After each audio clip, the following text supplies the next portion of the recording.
Well, hello there, everybody. My name is Emily, and this is emilou.arts. Today, I'm going to take out my little B6 Slim journal, and I'm going to decorate the cover, and I'm really excited, so stick around, and we'll see what we can do.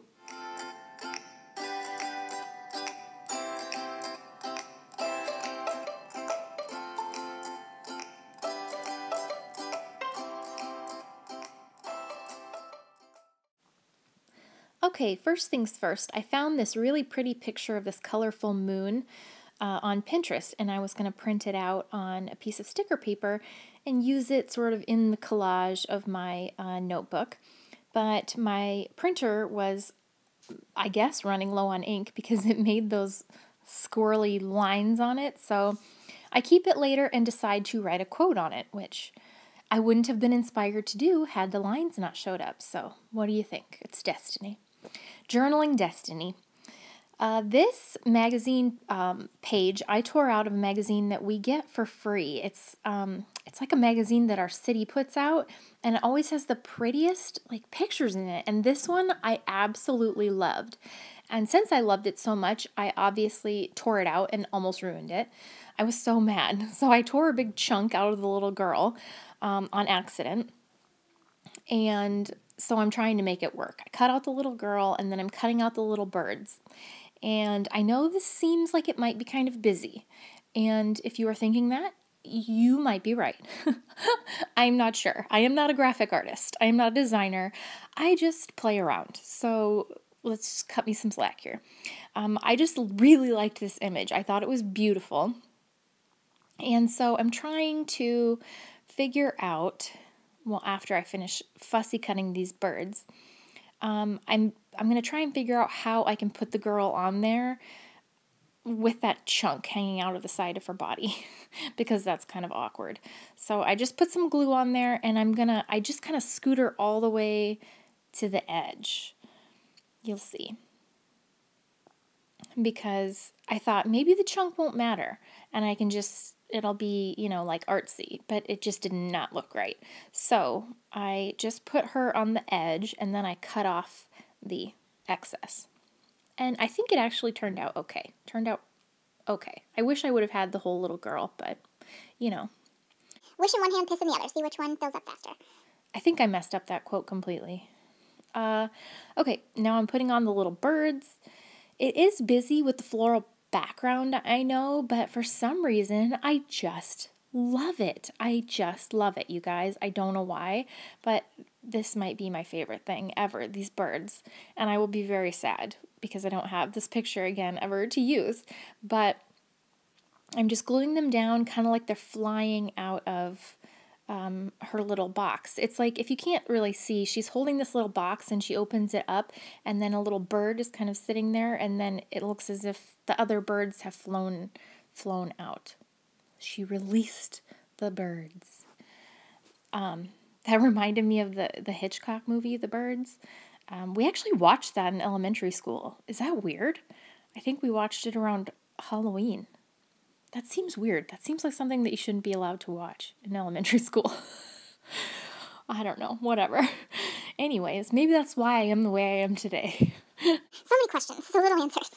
So I am sifting through my thing of stamps, and I just kind of made a collection of things that I might like to use. Since those birds and everything, the girl, were on that sort of grayish black background, I kind of wanted to bring in some more darker elements like that. So I decided to stamp and use the black ink for that purpose. And one of my favorite stamps is actually that birdcage stamp. I use it all the time. I don't know why. I just love it. And I don't end up using any of those other stamps, I don't think. Oh, I did find a little leaf, and so I made little leaves that look like they're sort of floating down to the ground. Well, that was supposed to be the feeling that they evoked. But then I realized that they look sort of like nuts, like sunflower seeds or something. So I decided to add a branch with some more leaves so that you get the idea that they're leaves. I know I'm adding more busyness onto busyness, but it's my journal, so back off. I'm just kidding.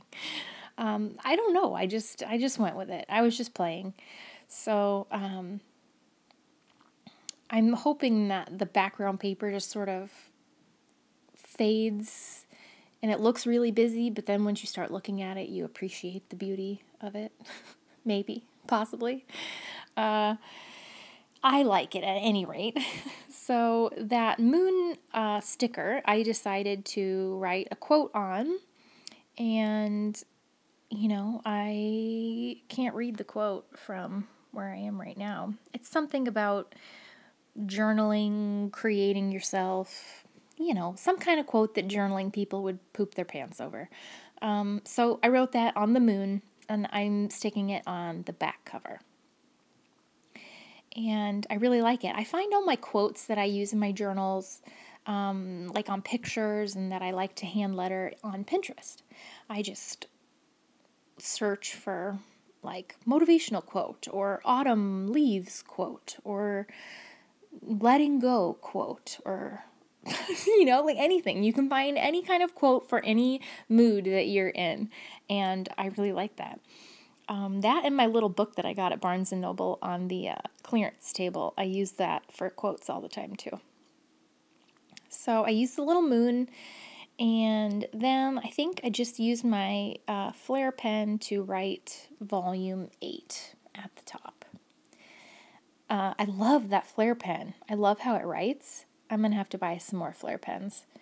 My pen obsession is just getting a little bit out of control. But really, can you have too many pens? I don't think so. I've used up pens. It's not like they all just collect. That's my story, and I'm sticking to it. So I have this little Jelly Roll pen in the white.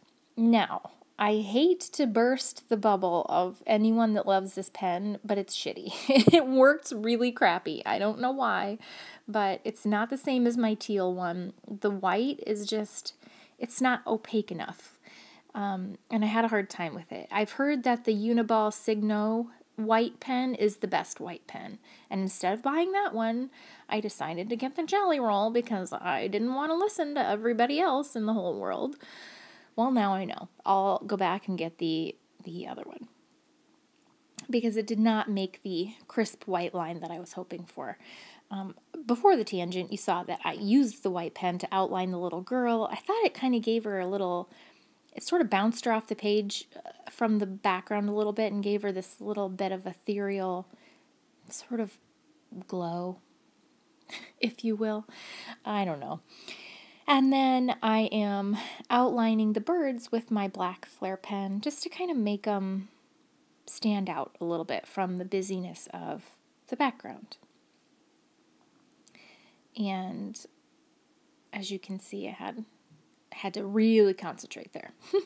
And then I'm taking my white pen, my Jelly Roll, and I am making groups of little 3 like plus signs or crosses. And I just like that little decoration. I just thought it needed something. Why not add more busyness to the busyness, right? More is more.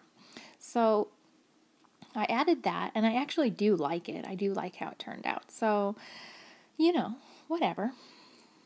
Where did I learn that groups of 3 are pleasing to the eye? I don't remember, but I guess it's some big art rule. Groups of 3. Who would have thought? Odd numbers at any rate. So there you go. If you are creating something, make groups of 3, and apparently people will love to look at it. I'm just darkening that white line around the little girl, making her kind of glow a little bit more. And what am I doing now? Stopping to have a think? I don't know. I think I'm almost done, and I loved decorating this little journal. I had so much fun with it, and I really liked the little girl and the birds. I think they might be my favorite thing that I've ever used on a journal cover.